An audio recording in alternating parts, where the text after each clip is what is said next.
Hello and welcome back to the Minnesota Homestead.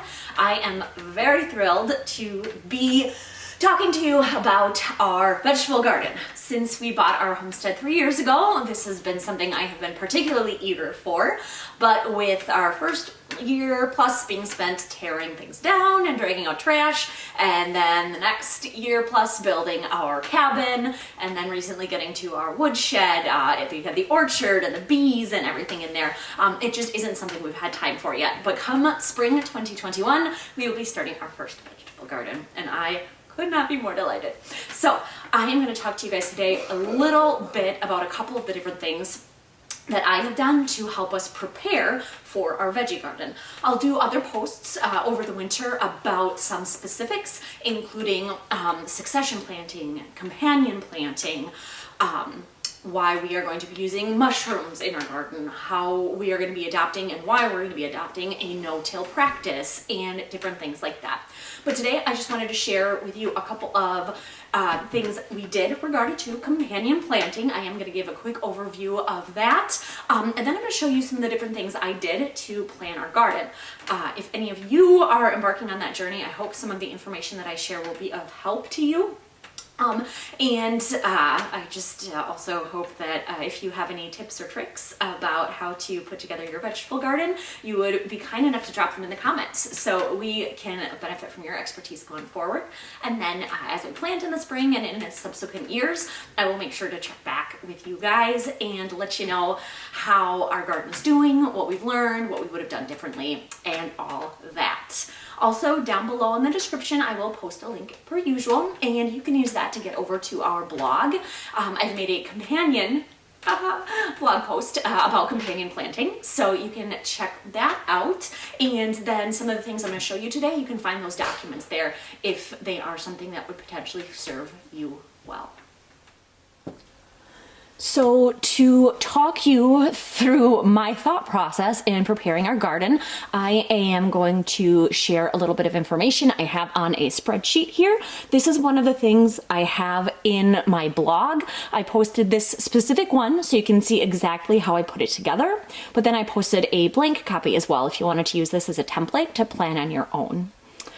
The first thing I did, of course, was figure out what veggies we wanted. And just got them noted down the side. We'd already gotten some seeds for ones that we knew we wanted. So I then marked off if we have them or if we needed to buy them. Then, of course, a really important thing is your growing zone. So this is where a bulk of my research came in, and that was researching what varieties all these plants would be best for our zone. Once I had that information at hand, I, over here, put in what variety we were going to plant. And after that, I started looking into what I mentioned earlier, companion planting, which is the practice of planting things that benefit one another near each other. So that would be plants that either can increase yields of something else, or they can help protect each other, or one can protect the other from diseases or pests or things like that. As I was researching that information, I noted all of that over here to the right. I have the companions that are vegetables, flowers, and herbs, and I also made a column for things that that plant does not like. Additional to that, if I found a specific website or something that was helpful, I went ahead and added that as a link all the way on the right. So you can see if you're interested in any of these plants, you may find some helpful information in the notes or the companions. And we are in zone 3A. So if you are in a similar zone, these varieties may actually be ones that are helpful for you. After figuring out what I wanted, if I had it or if I needed it, if it was going to be good in our zone, what its companion plants are and what it disliked, then I started figuring out where I needed to purchase it if I didn't have it, and then how much we wanted to plant. My husband and I are the only two here, so we do just, it's just two of us, so I noted amount for one person, and then for 4 people, we are gonna probably plant similar for about 4 people, so we can feed our families and friends as well. But I'm put some links in for where I found that I could purchase these specific varieties, and then kept track of our orders and everything over here. We also, as everyone does, have lots of pests and predators and things like that. So I added a tab here, which is some info on how we're going to try our fencing the first year, some plants that deter deer, and then this is an automatic hose that I might be using. It's a specific one, a link to a specific one that I might be using, but I don't know for sure if that is one that I'm going to be going with, but it's definitely something that I will find valuable. I also have a tab for helpful links, which were just some additional items that I found interesting and of benefit as I was researching all of this. The other thing I wanted to show you on top of the file I just shared for researching, I wanted to get you a peek at what we're going to be planting in spring of 2021. So what I did here is, as I was starting my research, I had this beautiful little mess on our table where I was taking bits of paper, writing the name of the plant, and trying to organize it all around so that I had a feel for what should be planted where. That was a mess because I needed to move it all the time to actually utilize the table for regular things, and it just got to be a mess. So I researched tools a lot.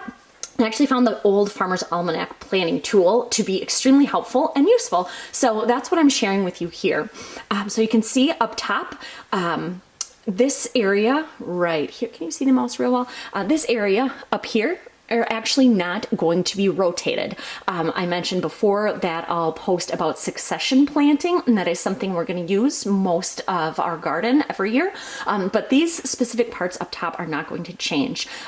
We have asparagus, which you don't harvest every year. It typically takes 2 to 3 years to harvest, so we definitely won't be moving that. And then here we have tomatoes and beans. Excuse me, those are peppers, not beans. And those we're also not going to rotate. They are heavy on nitrogen, but my husband's grandparents always planted tomatoes, and they kept them in the same location year after year, and they were big fisher people, and what they would do is bury some of the fish guts and skin like that every year when they replanted their tomatoes, and they found it to be really, really healthy and fruitful. So we're gonna go ahead and try that. Next to our tomatoes, we have carrots and onions. Further down, we have our peas, cucumbers, turnips, and then we start getting into our potatoes. Then we have our garlic, our salady kind of items, which would be lettuce, spinach, and then as we get down here, we've got some kale, and then we move into broccoli. I am a garlic fanatic, so we're gonna have a little bit more garlic down here. And this is where the 3 sisters come into play. So we have corn, beans, and our squash. You can see I have these paths laid out specifically, but we're not going to be doing actual, gravel paths or anything like that. So we will be able to have the squash closer to the protection of the corn and the beans and things like that. And then lastly, we are going to plant a cover crop here so that when we're doing our succession planting and our rotations, we'll have a nitrogen fixer over here. Right now I'm leaning towards a red clover because, as you've seen in some of our other videos, that is an extremely beneficial and healthful herb, and I love to cook it up. So that's probably one of the things we're going to use. And then here you can see we are going to be planting some mushrooms, but those aren't going to be just in that location. They are going to be scattered all over the place. I know this may not have been the most exciting video, but I hope it was helpful. I have spent so many hours researching all of our plans, so I wanted to give you a taste of how all of that works. Like I said, follow the link below. You'll get over to our blog. There you can see the full rundown of our 2021 spring garden plans. You can find the specific worksheets that I filled out with all our information and a blank template for you as well. And then that also includes a full list of all of the different varieties and things like that, which we will be planting. I'll follow up some more videos on all the things I referenced up top, and we will see you next time here at the Minnesota Homestead.